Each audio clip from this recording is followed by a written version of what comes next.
No se asuste con lo que oiga a continuación.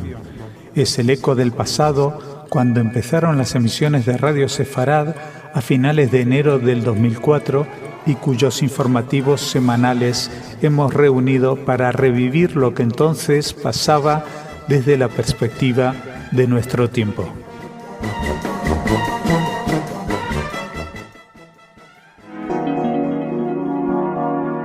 En Radio Sefarad, noticias. Bienvenidos a nuestro espacio informativo. Moshe Katsav ya ha tomado su decisión. Medios israelíes informaron de que el presidente Moshe Katsav anunció el miércoles al Parlamento israelí que va a tomarse una excedencia después de que la Fiscalía anunciara que tiene intención de acusarle de violación y otros delitos sexuales contra algunas empleadas. La decisión de Katsav no llega a cumplir las demandas de los parlamentarios de que dimita de su cargo antes de que formalice lo que sería una acusación criminal sin precedentes en un jefe de Estado israelí. Katsav ha negado haber cometido cualquier delito que implique una supuesta agresión sexual contra 4 empleadas. La situación de Katsav sirvió en su momento como ejemplo para los judíos más desfavorecidos y bueno, porque de hecho él es un judío de origen iraní cuyo ascenso al poder desde los sectores más humildes de la sociedad impactó bastante en su momento. Esta situación ha provocado múltiples reacciones en Israel, donde además es muy importante, o se supone por lo menos, que el presidente debe representar la más alta moralidad. La ministra israelí de Asuntos Exteriores, que también es titular de Justicia, Tzipi Livni, afirmó ayer que el presidente debe renunciar. La postura de la canciller, la primera, la de un miembro del Ejecutivo de Olmert, que se hiciera pública, y se sumaba a la de decenas de legisladores que coincidieron en exigirla. Seguimos, vamos a quedarnos en la zona, aunque es una conferencia que se celebra en otro lugar, pero que van a mirar a lo que está sucediendo ahí. Las consecuencias que sobre la seguridad, la economía y la sociedad tiene el cambio climático centrarán los debates que desde ayer y hasta el 28 de enero celebra el Foro Económico Mundial en la ciudad suiza de Davos. Los problemas de Oriente Medio, en especial el conflicto entre israelíes y palestinos, y la seguridad de Irak, considerados de importancia crucial por los asistentes, serán otros de los asuntos que ocupen los próximos días la agenda del foro. Para abordar estos asuntos estarán presentes el rey Abdalá de Jordania, el presidente de la Autoridad Palestina Mahmoud Abbas y el viceprimer ministro de Israel, Simón Peres, junto a la ministra de Asuntos Exteriores de este país, Tzipi Livni. El presidente del foro, Klaus Schwab, indicó al presentar la agenda de la reunión que el calentamiento global de la atmósfera va a ser uno de los temas más destacados. Los 5 días de debates en los que habrá más de 2.400 asistentes, entre líderes políticos, empresariales, académicos. Respecto al cambio climático, explicó Schwab que se vive en un mundo esquizofrénico entre el que las perspectivas de la economía son muy buenas, pero al mismo tiempo persisten muchos desequilibrios y debilidades. Pusieron como ejemplo el informe Stern, que fue elaborado por el gobierno británico en 2006, que pide a los gobiernos actuar de forma global con urgencia y que también señala que para comenzar a combatir los efectos del calentamiento del planeta se necesitaría invertir el 1% del Producto Interior Bruto mundial. Al parecer, según ese informe, de no actuar con inmediatez, el coste sería equivalente a perder un 5% del PIB, del Producto Interior Bruto global, al año. Los organizadores del foro quisieron involucrar en el asunto a los líderes empresariales. Para ello previeron 17 debates en los que se avanzan posibles soluciones. Por lo visto, ya que no será por el bien del planeta, a ver si por el bien de la economía sí que se consigue que se haga algo en contra del calentamiento global. Seguimos en otro foro, en esta ocasión hablando de Líbano. Estaba previsto que la Comisión Europea anuncie hoy, durante la Conferencia Internacional de Donantes que se celebra en París, una aportación de casi 400 millones de euros a la reconstrucción del Líbano, con lo que el montante total aportado por el Ejecutivo Comunitario desde que se inició el conflicto llegará a los 500 millones. Este nuevo paquete financiero cubrirá el periodo que va desde ahora hasta 2010 y la Comisión Europea quiere así apoyar las labores del país no solo para la reconstrucción inmediata, sino para sentar las bases de una acción a largo plazo y respaldar las reformas políticas y económicas básicas. En vísperas de la conferencia, la comisaria Ferrero-Waldner se refirió a la crisis desatada en el país por la huelga convocada por Hezbollah y pidió moderación y solucionar las diferencias mediante el diálogo. Bruselas anunció en la primera reunión de donantes que fue celebrada en Estocolmo en agosto del 2006 una primera ayuda humanitaria de 105 millones que ya fue adjudicada al país, y buena parte de las prioridades que financiará la Comisión Europea figuran en el programa gubernal de Siniora, como la de la reforma presupuestaria o la gestión de las finanzas públicas, la mejora del clima empresarial, la creación de empleos y el desarrollo social. Es una buena manera de también dar un poco de aire y de ayuda al gobierno, señora, que, como todos saben, están atravesando un momento muy delicado. Y seguimos, vamos a seguir hablando de lo que más nos está ocupando en esta semana. La Dirección General de Comunicación Exterior informó de que España recuerda hoy la tragedia padecida por 6 millones de judíos europeos y otros colectivos perseguidos y exterminados en campos de concentración nazis. Para ello, Madrid está acogiendo a lo largo de esta semana una serie de actos académicos, culturales e institucionales en los que se homenajea a las víctimas del Holocausto con el fin de difundir entre la ciudadanía española las trágicas lecciones del antisemitismo, el odio y la intolerancia. La nota agrega que estas actividades persiguen también promover que las nuevas generaciones se eduquen en los valores del respeto a las personas de diferente credo, etnia u otra condición personal o social. Los actos contarán con la participación del Comité Ejecutivo del Congreso Judío Europeo, el presidente del Grupo de Trabajo para la Cooperación Internacional sobre Investigación, Rememoración y Enseñanza del Holocausto, la Federación de Comunidades Judías de España, la Comunidad Judía de Madrid, la Michael Mauthausen y la Unión Romaní también. También durante la semana se va a rendir tributo a una delegación judío-española superviviente en los campos de concentración que se desplazará a Madrid para tomar parte de los actos conmemorativos. El acto central de este aniversario, que tiene lugar hoy por la tarde en el Salón Histórico del Paraninfo de la Universidad Complutense de Madrid, contará con la presencia de los ministros de Justicia, Educación y el subsecretario de Asuntos Exteriores y de Cooperación, Juan Fernando López Aguilar, Mercedes Cabrera y Luis Calvo, respectivamente. El 10 de diciembre del 2004 el Consejo de Ministros acordó establecer el 27 de enero como Día Oficial de la Memoria del Holocausto y la prevención de los crímenes contra la humanidad. Ya saben, les estamos hablando de esto durante toda esta semana en Radio Sefarad. Es una fecha de gran carga simbólica y moral, ya que recuerda la liberación del campo de Auschwitz-Birkenau, que es célebre, entre otras cosas, por ser el lugar en el que se produjo un mayor número de víctimas. No solamente en Madrid, también en Barcelona, el viernes 26 a las 6:30, el Departamento de Relaciones Institucionales del Govern de la Generalitat de Cataluña organiza un acto en el Palau Robert en recuerdo de las víctimas del Holocausto. El acto es una conferencia. El profesor de Ciencias Políticas de la Universidad de Tel Aviv, Alberto Spektorovsky, e intervenciones de testimonios también habrá de supervivientes de la Shoah. Pues entre otra gente contará con Aníbal Martos, que es director apoderado para España del Círculo Europeo de Antiguos Deportados e Internados Testigos de Jehová, Julio Vargas Claveira, que es vicepresidente de la Federación de Asociaciones Gitanas de Cataluña, Marcel Ligarriga, por parte de los deportados republicanos catalanes, un representante por parte de los discapacitados, también habrá representantes por parte del colectivo de gays, lesbianas y transexuales. Y como no queremos ser aquí centristas a nivel español ni de un nacionalismo tremendo, nos hemos ido a ver en otros países cómo están celebrando, y la siguiente noticia la destacamos por lo simbólico de la ceremonia. Italia inició el martes los actos que se desarrollarán durante toda la semana para recordar a las millones de víctimas del Holocausto cometido por los nazis en la Segunda Guerra Mundial. En la sinagoga de Roma, la conmemoración comenzó con un acto en el que estuvo Sami Modiano, uno de los supervivientes del campo de concentración de Auschwitz, quien celebró su bar mitzvah. Modiano agradeció por la ceremonia, con la que dijo que le era restituida su infancia, pues al ser llevado a los campos de concentración nazis no pudo celebrar el acto tradicional en la vida de un joven judío. El rabino jefe de Roma, Riccardo Di Segni, destacó que la bar mitzvah de Sami Modiano es un mensaje para todos de libertad, que es un acto atípico, dijo, porque acoge a un hombre de 77 años de edad y normalmente la ceremonia está destinada a quienes alcanzan la pubertad. Estuvo presente en la ceremonia el alcalde de Roma, Walter Veltroni, que se refirió al terrible infierno de Auschwitz, a la necesidad de que el recuerdo del exterminio nazi no sea nunca olvidado. Con el acto en la sinagoga iniciaron las celebraciones, las rememoraciones.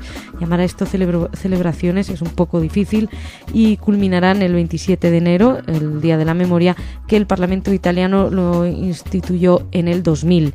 Habrá también actos el próximo miércoles en la sede de la Alcaldía de Roma y en otras ciudades, mientras que el jueves se va a celebrar un ciclo de conferencias en el auditorio del Ara Pacis. El Holocausto, dijo el presidente de Italia, Giorgio Napolitano, es una de las más terribles lecciones de la historia contemporánea, una página oscura que es necesario recordar para que no se repita. También inauguró el mandatario, cuando dijo estas palabras, la estación central de trenes de Milán, el memorial de la Shoah, que es el lugar de donde partían los deportados. Y vamos cambiando de tema, vamos a entrarles a hablar un poquito de cultura ahora. En The Castle in the Forest, última novela de Norman Mailer, este asume el disfraz de un discípulo del diablo para explicar cómo Hitler, el niño, se convirtió en la encarnación del mal. Dispuesto a contar la historia de la familia Hitler como un novelista convencional de la vieja escuela, el narrador convoca en su estrategia a sus amados maestros, entre ellos Balzac y Dostoyevsky. Según los críticos, a sus 84 años, este veterano judío de Brooklyn, que se ha exiliado en Provincetown, Massachusetts, antes de emprender la última gran aventura, según anunció en la revista Vanity Fair, ha logrado crear otra obra maestra. Mailer se plantea en su libro si es posible vincular la malevolencia, la maldad del líder del Tercer Reich con su familia, con su infancia o incluso con el incesto. Existe el criterio generalizado de que los sucesos, no los individuos, modelan la historia. Parte de la atracción de la novela, explicaban los críticos, es que Hitler interpreta en general el rol de un actor de reparto. Son la madre y especialmente el padre quienes pasan al centro de la acción y quienes cobran el mayor protagonismo. Y nosotros dejamos esta noticia y nos vamos a hablarles de teatro. El 7º Festival de Escena Contemporánea de Madrid incluye en su innovadora y arriesgada programación un marcado compromiso social y político en el que 35 compañías nacionales y extranjeras llevarán a escena 37 espectáculos de teatro, música, performance y danza. Según afirmó durante la presentación del festival, acompañado por Santiago Fisas, consejero de Cultura y Deportes de la Comunidad de Madrid, el director de escena Roberto Cerdá se estrena este año en la dirección del certamen con el ánimo de confeccionar un programa ceñido al circuito de salas alternativas de Madrid y abierto en cuanto a géneros. De las 12 apuestas teatrales seleccionadas para el 7º Escena Contemporánea, Cerdá destacó las apuestas de los checos Farming Cape con la obra Waiting Room, que gravita sobre la Shoah, y que se podrá ver el 29 y el 30 de enero en el teatro, en la sala Cuarta Pared, que de hecho es uno de los recintos que participará alguna de las representaciones que se van a suceder entre el 29 de enero hasta el 25 de febrero. Otras salas que participan son Teatro Pradillo, Canto de la Cabra o la Nave Cambaleo, y las novedades que son la Sala Ítaca y el Teatro La Grada. Un total de 11.000 espectadores estuvieron el año pasado, 16 compañías internacionales que llegaron desde la República Checa, Francia, Austria o Grecia, que en esta ocasión interviene por primera vez, 19 nacionales con Madrid como protagonista. Así que si pueden, vayan a verlo porque siempre es interesante, y esta posibilidad de que a uno le traigan un teatro que no puede ver todos los días, cosas venidas de fuera, pues desde luego merece la pena. Bueno, pues nosotros dejamos aquí nuestra primera parte del informativo y nos venimos al rincón de Igrit. Hola Igrit. Hola. ¿De qué nos vas a hablar? Hoy hablaremos del Shema Israel de mamá. El holocausto del que fueron víctimas los judíos de Europa provocó que muchos niños judíos fueron adoptados por conventos católicos. No se trataba de una acción misionera, sino que los pobres padres que querían salvar las vidas de sus hijos elegían a veces este camino. Dejaban entonces bebés y niños en los orfanatos de la iglesia. Ahí estos recibían alimento y protección. Miles de niños se salvaron así de las cámaras de gas. Concluyó la guerra, se detuvo la máquina de exterminio nazi y muchas asociaciones y centros de refugiados se ocuparon de volver a reunir familias y registrar datos. Mas los desaparecidos superaban el número, miles de veces a los que eran hallados. Lentamente comenzaron a llegar noticias sobre los niños que fueron depositados en las iglesias. Se descubrió que gran parte de los chicos que se encontraban ahí no eran reclamados. Fue enviada una comisión integrada por los rabinos Silver y Garfinkel desde Estados Unidos y Gran Bretaña para tratar de devolver estos niños al seno de su pueblo. Los rabinos se dirigieron al primer convento y pidieron hablar con la máxima autoridad. Por supuesto que no nos oponemos que los niños vuelvan a sus hogares, a ver a sus familiares, pero ¿cómo sabrán distinguir cuál niño o niña es judío? Nosotros no acostumbramos a señalar el origen y religión de los chicos. Pues la lista de nombres nos ayudará, contestaron. La revisamos y aquellos que suenan como judíos nos demuestra su origen. No acostumbramos a hacer las cosas así, dijo el cura enfurecido. Tenemos que ser detallistas al máximo. No es posible dejar ni una posibilidad de error. Exijo seguridad y pruebas fehacientes en un 100%, no menos. Tomen el ejemplo del apellido Miller.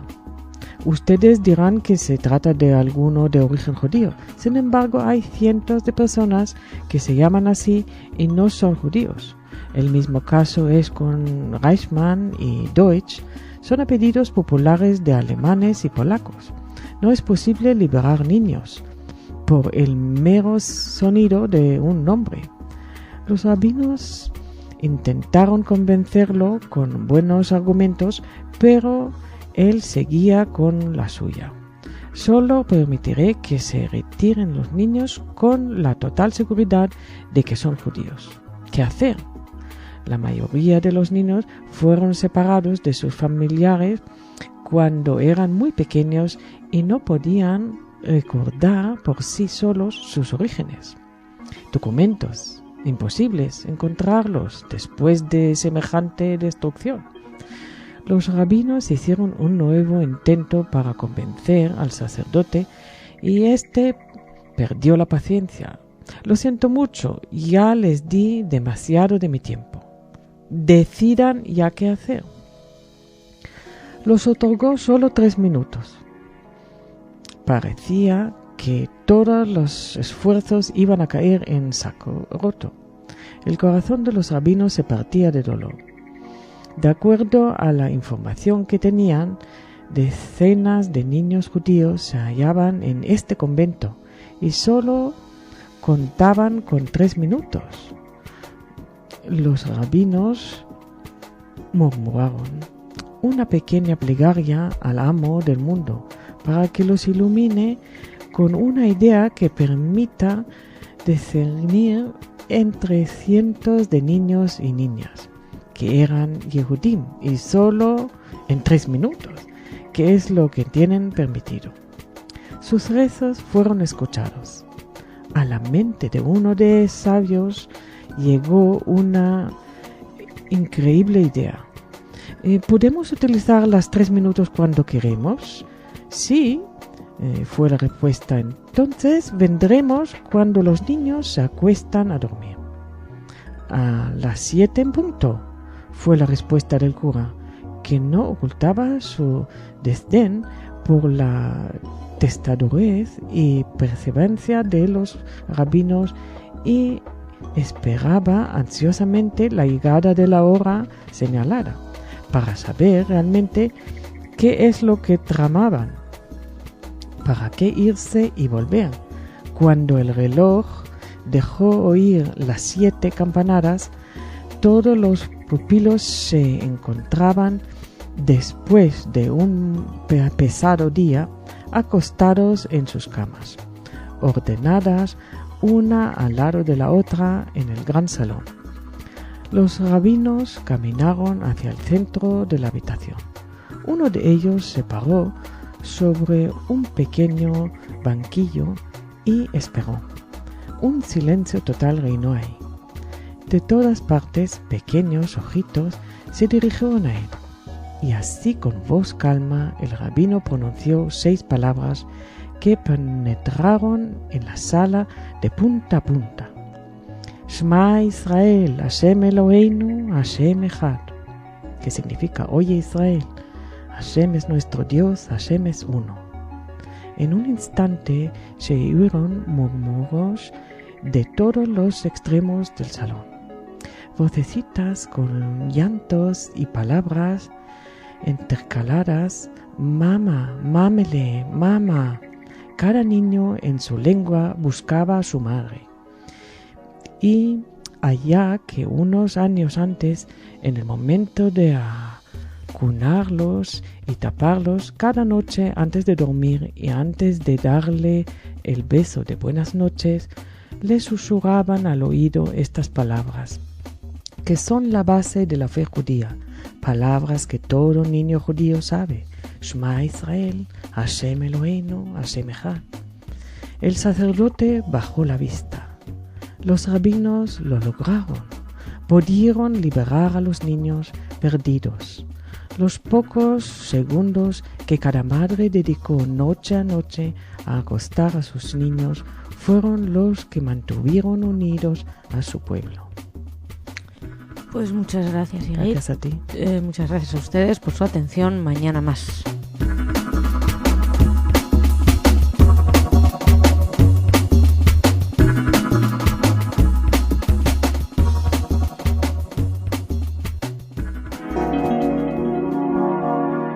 En Radio Sefarad, noticias. Bienvenidos a nuestro espacio informativo.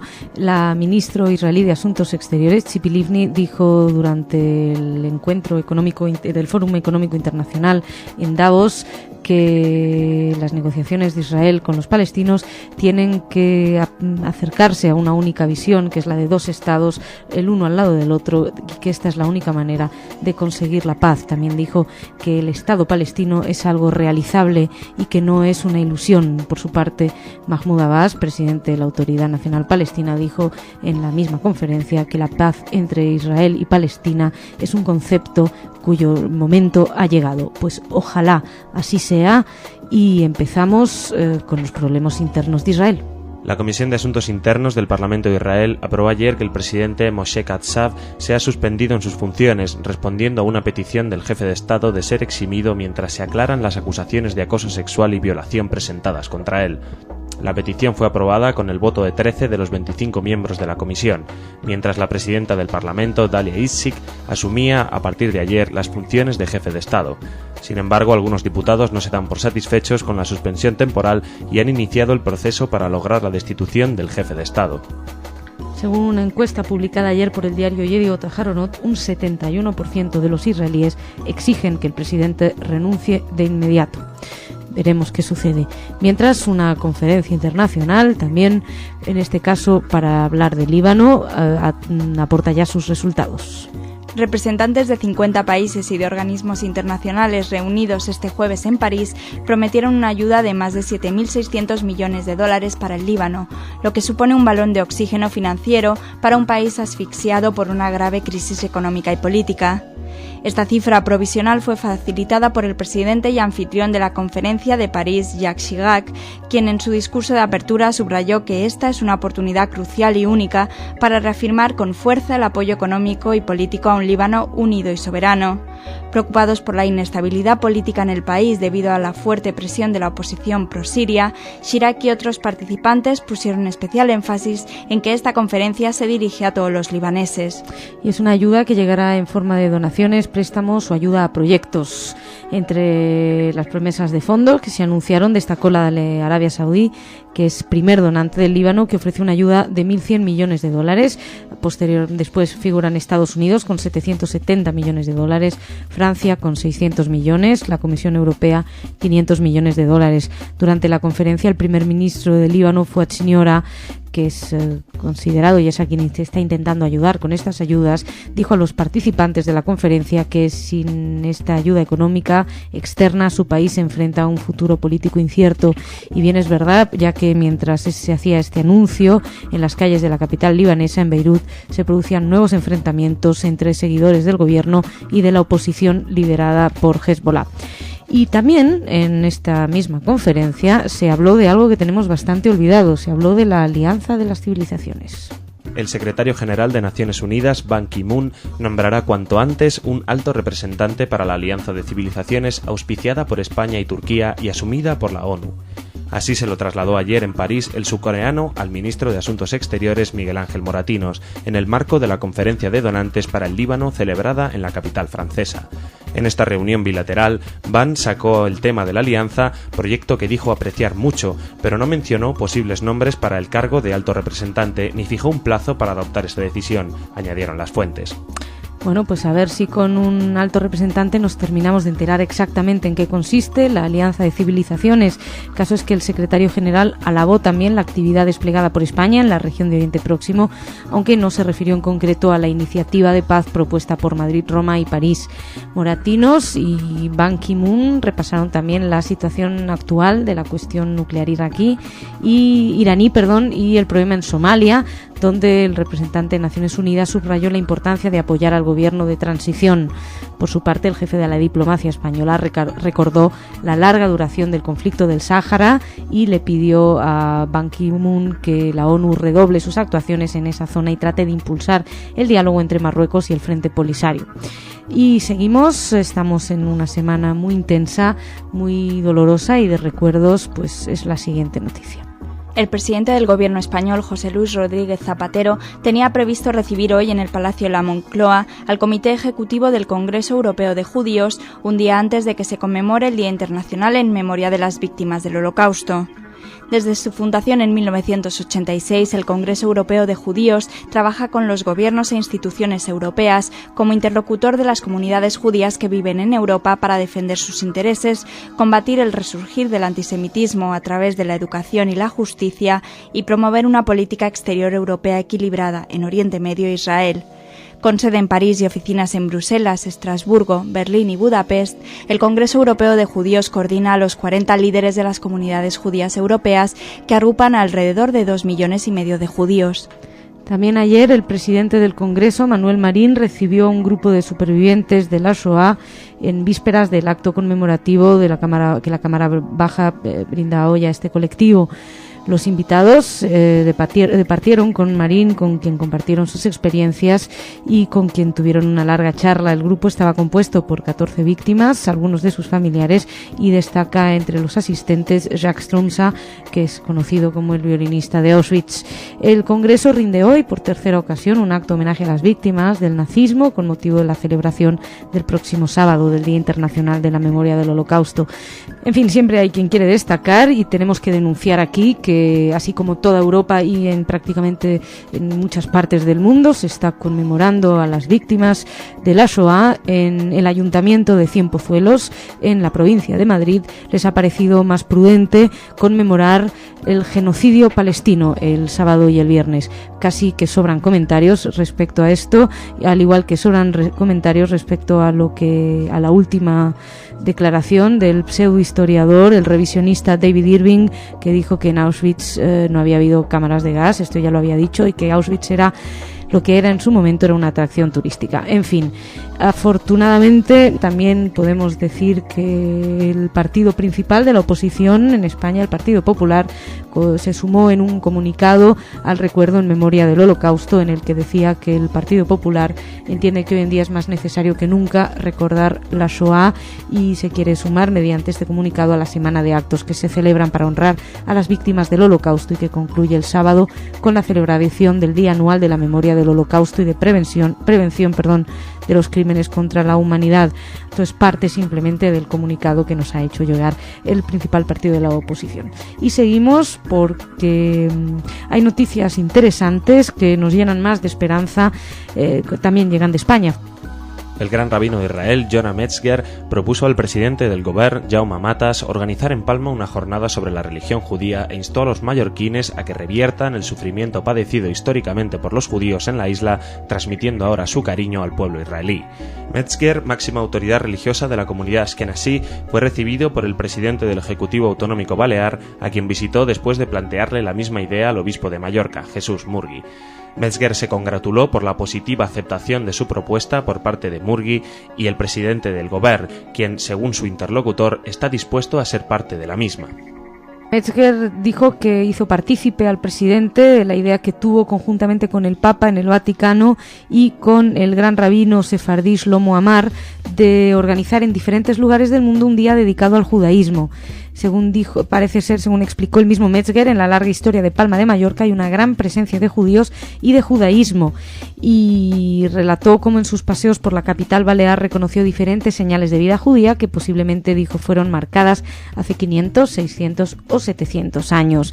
Preguntado por la idea del gobierno alemán de que todos los países de la Unión tipifiquen como delito la negación del Holocausto, el gran rabino Metzger se limitó a manifestar que no se puede no permitir la expresión libre y pública, ni se puede borrar la historia. Y seguimos también con una iniciativa muy curiosa deportiva de la Daya. La Delegación de Asociaciones Israelitas de Argentina organizó un seminario para árbitros de fútbol a raíz de algunas manifestaciones antisemitas que se registraron en los estadios.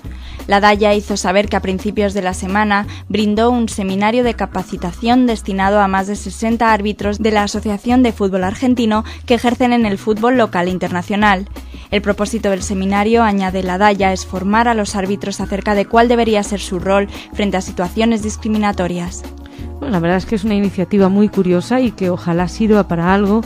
En fin, nosotros estaremos pendientes, intentaremos seguramente hablarles de esto más adelante en algún programa, alguno de fútbol o incluso en alguna entrevista que hagamos, porque realmente nos ha llamado mucho la atención.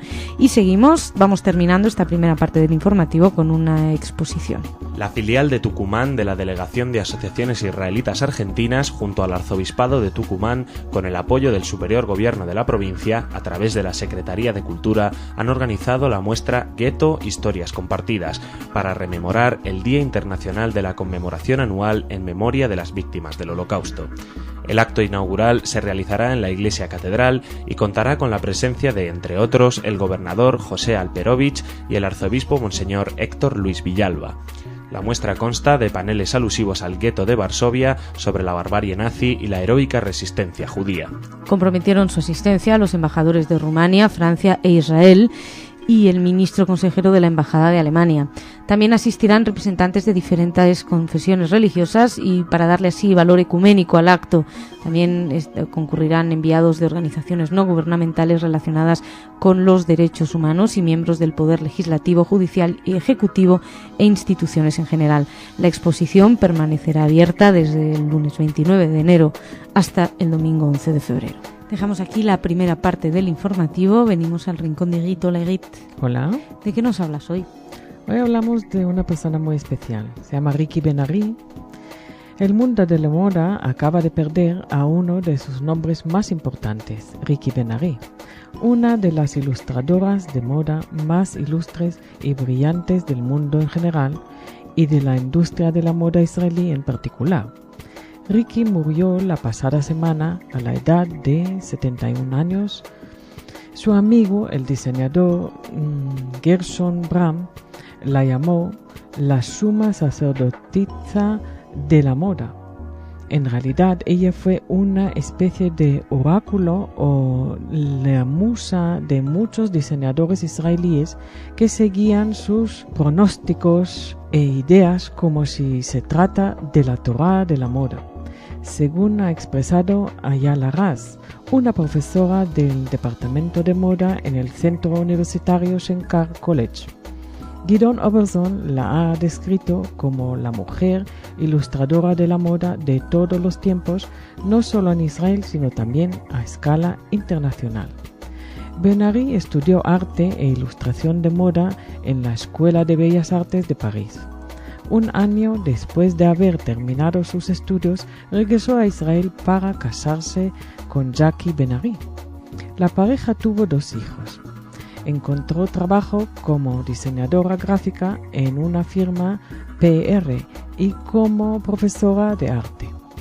Una de sus ilustraciones, hecha para un anuncio publicitario, llamó la atención de Yediot Hanoch, articulista encargada de la sección de moda del periódico Maariv, que le pidió que ilustrara la columna de moda del periódico. Durante los siguientes 9 años trabajaron juntas. Ben-Ari fue encargada de ilustrar los artículos de moda para el periódico. Cuando el centro de moda comenzó a publicar sus tendencias, Ben-Ari fue enviada para cubrir acontecimientos en París. Durante una de sus visitas a la capital francesa, obtuvo un trabajo en Promostyle, donde se convirtió en una conocida ilustradora. Su carrera llegó entonces a la cumbre. Ben-Ari tomaba de aquí y de ahí tendencias, dibujaba ilustraciones fantásticas y hacía avances de la moda relativas y cómo sería esta en el futuro inmediato y de qué vestía la gente a lo largo de todo el mundo. Creaba ideas originales, incluyendo un diseño de bikini muy original. En una entrevista concedida al periódico Marie, dijo que la moda no es una profesión que se estudia y ya está, sino que es un mundo de vida en el que cualquier cosa que uno haya aprendido el día de ayer es algo que debe olvidar enseguida para crear una nueva cosa hoy. En 1971, Ben-Ari regresó a Israel, donde encontró trabajo como diseñadora para compañías Kitan, Maskit, Bashan, Alaska y Sportlife. 5 años después abrió su propia compañía creando para grandes almacenes, entre ellos Blumgindel y CIA. En 1980 su fábrica cerró debido a dificultades financieras. Ben-Ari volvió entonces al mundo de la ilustración para Promostyle y dividió su tiempo entre París y Tel Aviv. Durante la Guerra del Golfo, en 1991, decidió volver a Israel y abrió una boutique en Tel Aviv en la calle de la moda Dizengoff. Su hijo ha dicho que en años pasados se convirtió en una abuela estupenda, dedicada a ilustrar asuntos relacionados con la infancia. Su marido, a quien estuvo muy unida, murió hace un par de meses y ella no pudo rehacerse de su pérdida. En cualquier caso, esta mujer, que fue inmensamente reconocida y apreciada en Europa, no parece que en Israel tuviera el eco y la suerte que su talento merecía. Bueno, pues aquí queda el recuerdo, Edith. Muchas gracias. Shabbat Shalom. Shabbat Shalom. Muchas gracias a ustedes por su atención. Shabbat Shalom. Que pasen un muy buen fin de semana. Nos reencontramos la semana que viene con más noticias.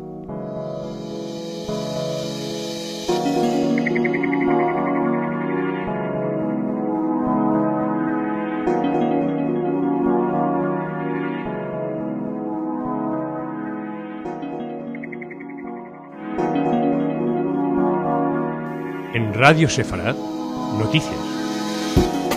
Bienvenidos a nuestro espacio informativo. Desde el 17 de abril del 2006 no teníamos que empezar con una noticia de esta índole. La policía israelí informó de que un terrorista suicida palestino mató el lunes a 3 personas en una panadería del centro turístico de Eilat, en el primer atentado de este tipo en 9 meses. La Yihad Islámica, las Brigadas de los Mártires de Al-Aqsa y anteriormente desconocido ejército de creyentes se atribuyeron al atentado. Este acto terrorista se produce 4 días antes de que el llamado Cuarteto se reúna en Washington dentro de un esfuerzo renovado para recuperar el proceso de paz entre palestinos e israelíes. Ojo, las brigadas de los mártires de Al-Aqsa forman parte de Al-Fatah, que pensábamos que simplemente Hamas o Yihad Islámica eran los grandes enemigos. Parece que las brigadas siguen en activo, por lo menos al haberse querido atribuir este atentado. La explosión se produjo en una zona residencial, lejos de la franja de hoteles costeros. La Yihad Islámica, por su parte, no formaba parte del grupo que había firmado el alto el fuego acordado en noviembre por Israel y los grupos terroristas. El último atentado de suicida, como les decíamos al principio, se remonta al 17 de abril de 2006, cuando murieron 11 personas frente a un restaurante en Tel Aviv en un ataque reivindicado precisamente por la Yihad Islámica. El gobierno de los Estados Unidos criticó duramente el ejecutivo palestino por el atentado y dijo que el peso de la responsabilidad para evitar este tipo de atentados recae exclusivamente en el gobierno palestino. Condenó evidentemente rotundamente el atentado y los grupos terroristas, entre los que incluyó a Hamas. Por su parte, los batallones de Saraya, de Al-Quds, brazo armado de Yihad Islámica, anunciaron ayer que el terrorista que se inmoló era Ahmad Sirak, un joven de 21 años residente en el barrio Seyaye. Y vamos a seguir. Seguían también, mientras mataban a estos inocentes en Israel, los terroristas, y seguían matando a gente también dentro de su propio territorio. Facciones rivales palestinas se enfrentaron por quinto día consecutivo en Gaza, matando el lunes al menos a 3 personas, a pesar de la oferta saudita para mantener negociaciones entre Hamás y Fatah en la ciudad sagrada de la Meca. Los enfrentamientos están siendo los más feroces desde que Hamás ganó las elecciones hace un año. Estas muertes elevan a 30 la cantidad de fallecidos en los combates desde el jueves. Ojo, al cierre de nuestra edición estos eran los datos, porque nunca se sabe cuántos muertos más pueden caer después. Los combates armados se han extendido por toda la franja de Gaza y esto ha llegado a algunas de las familias a huir de sus hogares. El domingo Arabia Saudita había invitado a las facciones a mantener unas conversaciones urgentes en la Meca y ambas partes acordaron asistir a la reunión, pero no se ha establecido aún la fecha definitiva. En lo que va de tiempo, desde que Abbas convocara el mes pasado elecciones presidenciales y parlamentarias anticipadas después de que fracasaran las conversaciones con Hamás sobre un gobierno de unidad, pues al menos 60 palestinos han muerto. Hamás dice que que no quiere ese anticipo de las elecciones porque según ellos representaría un golpe de Estado. Por su parte, Abbas reclama a Hamás que reconozca la creación del Estado de Israel y para así poder recibir las ayudas necesarias para su pueblo. En fin, mientras esto sucede, seguimos en Israel dando una noticia que esperamos demuestre que es posible la convivencia. El domingo, Caleb Mahadla, de 54 años, se convirtió en Israel en el primer ministro musulmán desde la creación del Estado en 1948. Esta incorporación fue calificada por el líder laborista Amir Peretz de histórica y, según vaticinó el ministro, contribuirá a disminuir las diferencias entre judíos y árabes. El gobierno del premier Ehud Olmert votó casi por unanimidad el nombramiento, ya que apenas hubo una voz en contra, la del ultraderechista Avigdor Lieberman. El virtual funcionario todavía, cuya designación era sometida ayer a la aprobación del Parlamento, todavía no tiene cartera, aunque se lo menciona como titular de Cultura, Deportes e Investigación Científica, que es un puesto que quedó vacante por la renuncia de Ofir Pines, quien dimitió ya que le pareció insoportable, dijo sus propias palabras, la presencia de Lieberman en el Ejecutivo. Según Magdala, el paso inicial fue dado y eso otorga a los árabes israelíes representación y un sentimiento de pertenencia, y auguró que en el futuro todos los gobiernos en Israel deberán incluir a un ministro árabe. Es un diputado suplente que desde hace ya 3 años viene ocupándose de temas sociales y la protección de la naturaleza, y reafirmó que los árabes en el país conforman el 20% de la población y que reiteró que la minoría se halla rezagada con respecto a los judíos en ingresos, educación y calidad de vida. Israel ya había tenido antes un ministro árabe, que era de origen druso, Salah Tarif, que fue nombrado en 2001 y obligado a renunciar 9 meses después debido a una serie de acusaciones de corrupción. Pero bueno, dado lo que estamos viendo, nos damos cuenta que no era copyright de Salah Tarif la corrupción, porque basta echar un vistazo al panorama actual. Por su parte, el primer ministro Olmert brindó una cálida bienvenida al flamante colaborador y, ojo, hay que recordar que ya Sharon había anunciado en 2005 que iba a designar un ministro musulmán, y es una promesa pues, ¿no?, que se cumple ahora al aceptarse la propuesta de Peretz, que es el titular de defensa. Y seguimos, nos quedamos en la zona, pero para hablar de Europa, donde se ha hecho un balance de antisemitismo. Según datos ofrecidos durante una reunión del Foro Global contra el Antisemitismo en Jerusalén, más de 1000 incidentes antisemitas y ataques contra judíos se registraron durante el año 2006 en Francia, Rusia, el Reino Unido y países escandinavos. El año pasado se produjo una escalada en los ataques, lo que pudo ser en algunos casos consecuencia de la ofensiva militar israelí del verano pasado contra Hezbollah en el Líbano. En el foro participaron funcionarios de la oficina del primer ministro Ehud Olmert y del Ministerio de Asuntos Exteriores a cargo de Tzipi Livni, quien manifestó que los dirigentes en Europa deben comprender que el antisemitismo es, ante todo, su propio problema. El presidente de la agencia judía, Zev Bielski, afirmó que el fenómeno del antisemitismo en Europa es muy grave y destacó que países como Francia e Inglaterra están intentando luchar contra él.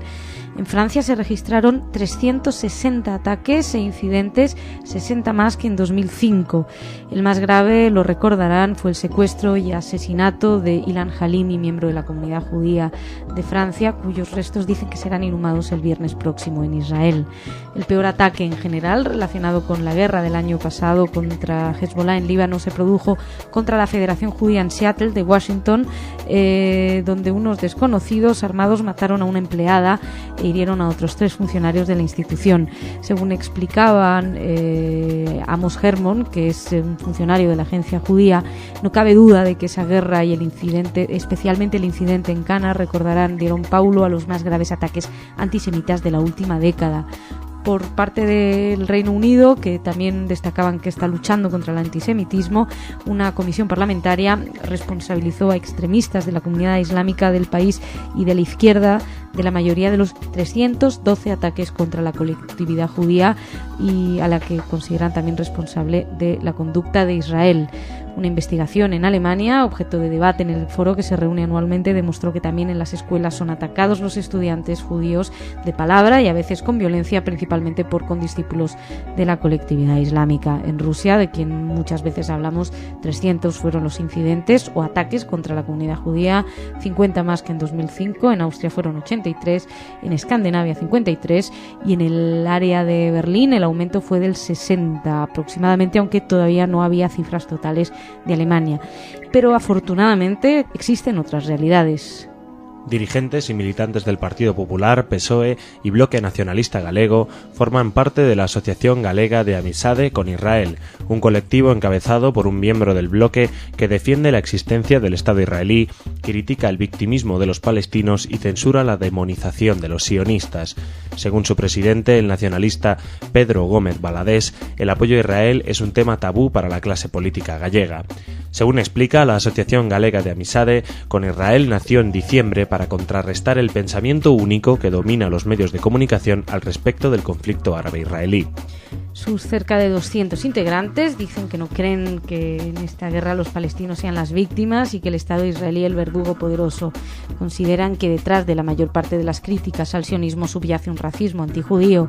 Su presidente, Pedro Gómez Baladés, sostuvo que en Europa se le da un tratamiento simplista y parcial a un conflicto muy complicado sobre el que todo el mundo tiene una opinión formada.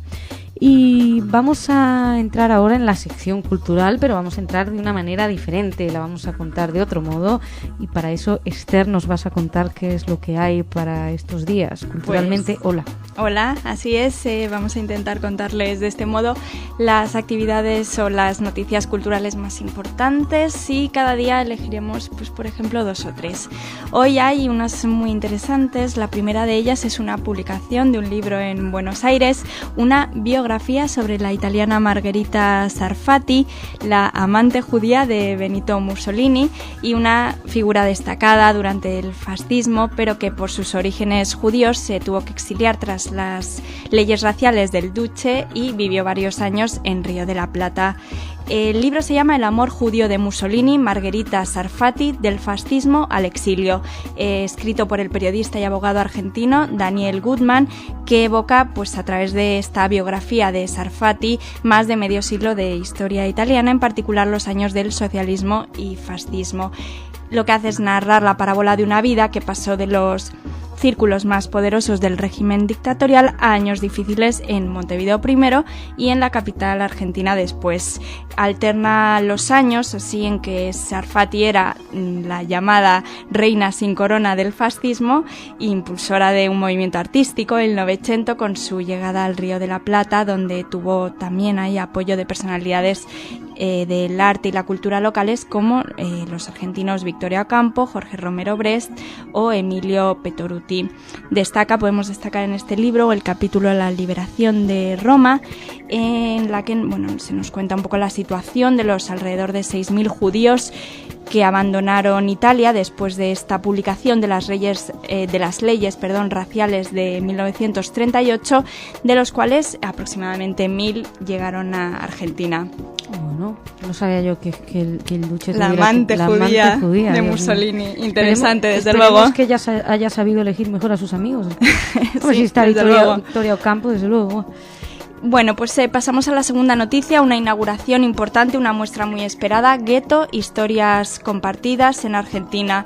La DAIA, que ya sabemos es la Delegación de Asociaciones Israelitas Argentinas en su filial de Tucumán, junto con el Arzobispado de Tucumán, el apoyo del Superior Gobierno de la provincia y a través de la Secretaría de Cultura, han organizado esta muestra Gueto, historias compartidas, como parte de la conmemoración de este Día Internacional de conmemoración anual en memoria de las víctimas de la Shoah.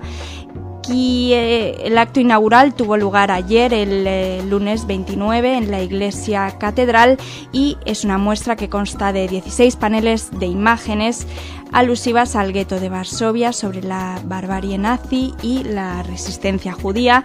Asistieron a esta inauguración el gobernador de la provincia, José Alperovich, el arzobispo de Tucumán, Monseñor Héctor Luis Villalba, el secretario de Estado de Cultura, Mauricio Guzmán, la directora del INAD, que es el Instituto Nacional contra la Discriminación, la Xenofobia y el Racismo, María José Lubertino, el presidente de la DAIA Nacional, Aldo Doncis, y el vicepresidente de la Mesa Nacional de la DAIA, Jaime Salamón. Decir que esta muestra permanecerá abierta hasta el domingo 11 de febrero, una muestra imperdible, así que les aconsejamos que no falten. Pues muchas gracias, Esther, y hasta mañana. Hasta mañana. Y nosotros dejamos aquí la primera parte, esta parte del informativo, nos venimos al rincón de Igit. Hola, Igit. Hola. ¿De qué hablamos hoy? Hablamos de una madre jaredí, ultra religiosa, de 8, que hace su debut artístico con exhibiciones en Londres. La exhibición inaugural de la escultora y fotógrafa Gitai Weinstein Brown abrió el domingo en la Galería del Arte londinense Riccardo Giacerni. Gitai Weinstein Brown no es una artista corriente. Como madre de 8 hijos y a sus 56 años de edad no tuvo tiempo. Está residente en la comunidad jaredí o ultraortodoxa de Stamford Hill, tiempo para afrontar su vocación artística hasta hace 10 años. Sin embargo, debido a su talento y su coraje, se ha asegurado un puesto en la más importante escuela de arte del país. El Central St.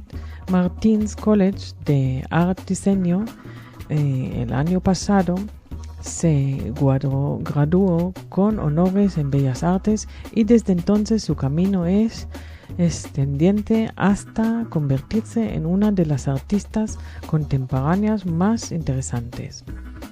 Winterstein Brown es hija de sobrevivientes del Holocausto de Feivel, Erno o Irema Verstetten de Budapest. Nació en Haifa. A la edad de 4 años, la familia se trasladó a vivir a Mea Shearim. Sin embargo, debido a la desesperada situación de la familia en lo que se refiere a la vivienda, que compartía una habitación en el sótano con sus padres y 4 hermanos, fue enviada a un orfanato del barrio. Ella saca ahora motivo de inspiración para sus cuadros en aquella infancia difícil. En 1968 se casó con un joven rabino, Mayer Moraton Brown, y se estableció en Stamford Hill.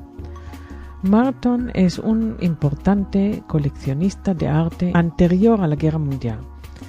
El medio artístico preferido por Winterstein Brown es la fotografía digital, impresa en lienzo en alta resolución y calidad máxima.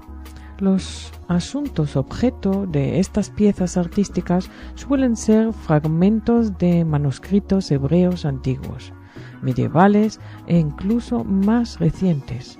Su otro tema artístico es sorprendente: trozos de tela viejos dispuestos de cierta manera y luego fotografiados por ella, creando así una impresión sorprendente, según David Bauerville, un artista amigo, que dice: Gitai presenta imágenes que evocan fragmentos de un mundo destruido, algo así como trozos de rollos de la Torá que los nazis profanaron y destruyeron. Ella rescata estos restos y los eleva a la categoría de tesoro valioso, convirtiéndolos en joyas como hija de sobrevivientes del Holocausto. Bueno, qué interesante. Muchas gracias. Gracias a ti. Muchas gracias a ustedes por su atención. Mañana más.